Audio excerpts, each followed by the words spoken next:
Hey you guys. Okay, so I seen a bunch of my Gypsy Rose content blew up. I did not expect it to go that far, but since it has, I've got a lot of comments on my YouTube, on my YT, that I want to share with you guys. I didn't add as much detail as I should have, but I'm going to insert the crime scene photos here before we go any further. Okay, I want you guys to know I didn't put this clip together of the crime scene, but somebody else did. I want you to notice all of the markings in the hallways, the towel on the bed, the pop, the food, and what little room there is to move around in a wheelchair, meaning she was physically mobile on both legs living in this house. Then we have the hoarder situation, and there's a lot to unpack in these crime scene photos.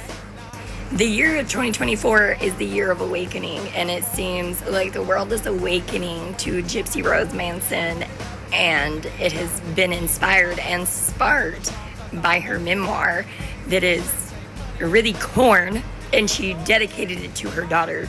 Also, her father read it, and there were some very weird sexual innuendos about her father in there as well. We're gonna start breaking this stuff down in a series on here. Notice this is the towel I was telling you guys about. You'll notice that there's not a lot of blood on the bed, it's mostly in the hallways. So now that we've got the crime scene photos up, I want to break some stuff down from my last video, and we're gonna go forward. This could end up being really long, or I may break it down into multiple parts. One of the very first things that I want to address is that Gypsy was not a victim in any way, shape, or form.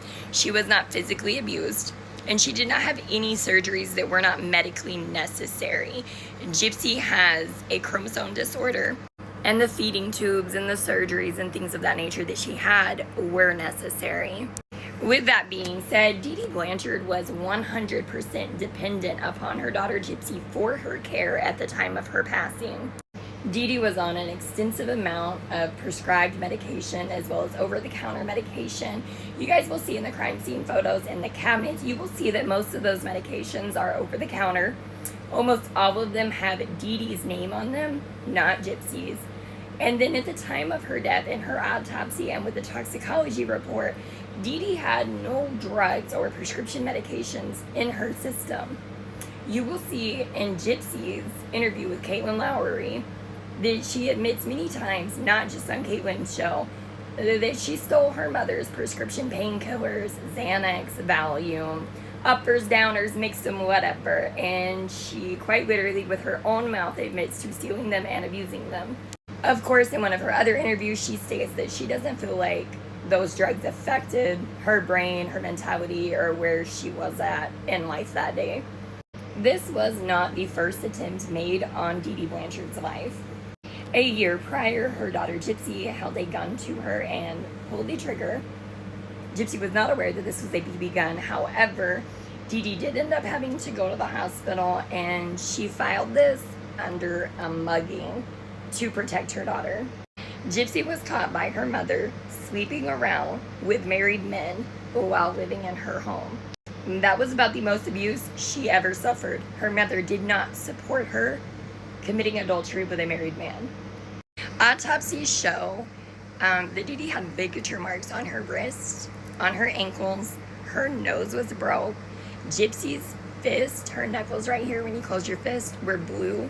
This was days later when she was arrested, okay?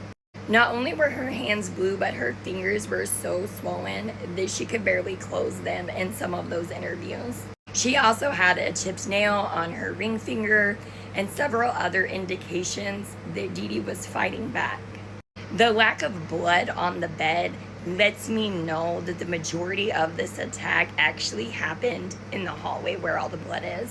You know, where Gypsy claimed Nick made her clean up. She also claimed that she was not able to walk past said room that Dee Dee was in after her murder without Nick standing in the doorway, which I find wild because they had sex right after this murder next to her mother's unalived body. Ugh. I have been working on a smash up video. It's become quite long though, you guys. I know you guys are waiting for it, but a smash up video of all of Gypsy's lies. Boom, boom, boom. When this smash up clip comes, I want you guys to keep in mind that Nicholas Godejohn's story has never changed. We have caught Gypsy publicly in so many lies that it is unimaginable how anybody in this world believes that she was a victim or that she was abused instead of the abuser. On Caitlin Lowry's podcast, she claimed she was not allowed to walk around inside her house without her mother getting mad. But you can see from these crime scene videos, if you have ever been the caretaker of somebody in a wheelchair, you would know that your floors had to be immaculately clean. How is she to maneuver her wheelchair down that hallway through the kitchen or anywhere else? She wasn't. She was walking on her two legs. I think a lot of people seem to forget that Gypsy Rose was 24 years old when she committed this murder, okay? And I think they also forget that Nicholas Godejohn was not the only man that she solicited for her mother's unaliving. He went the first, he went the second, but the third. It's crazy to me watching Nicholas's interviews. You'll see he mentions a man in a raincoat. We all know who that is. Only one of the 3 knives that Gypsy stole from Walmart were recovered. Where are the other 2 murder weapons?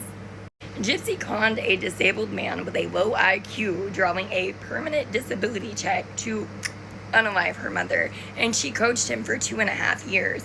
You'll see via instant chat, text message, email, things of that nature, that Nicholas Godejohn repeatedly tells Gypsy he does not feel that he is capable of that kind of violence, and that he has a really big thing with blood. Gypsy has been obsessed with becoming pregnant long before she went to prison, okay? Because the way that she convinced Nick to commit this unaliving of her mother was to create a fake pregnancy and tell him that she conceived and then miscarried due to the physical and medical abuse of her mother. This fetus or child was never conceived, nor did they ever exist. You'll also see on Caitlin Lowry's podcast that Gypsy admitted to stealing her mother's meds and abusing them and being addicted to them. With that being said, since her mother was found with no medications in her system, that means that TD felt everything. Every ounce of pain, every stab, all like 14 or 17, I can't remember. Gypsy could have easily OD'd her mother on narcotics, on sedatives, on quite literally anything, but she was more worried about getting high.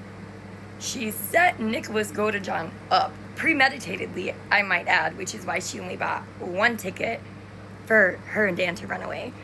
She wasn't including Nick in that. You'll see in the interrogations that Nick is only concerned about Gypsy and her well-being. Is she safe? Is she okay? Is she healthy?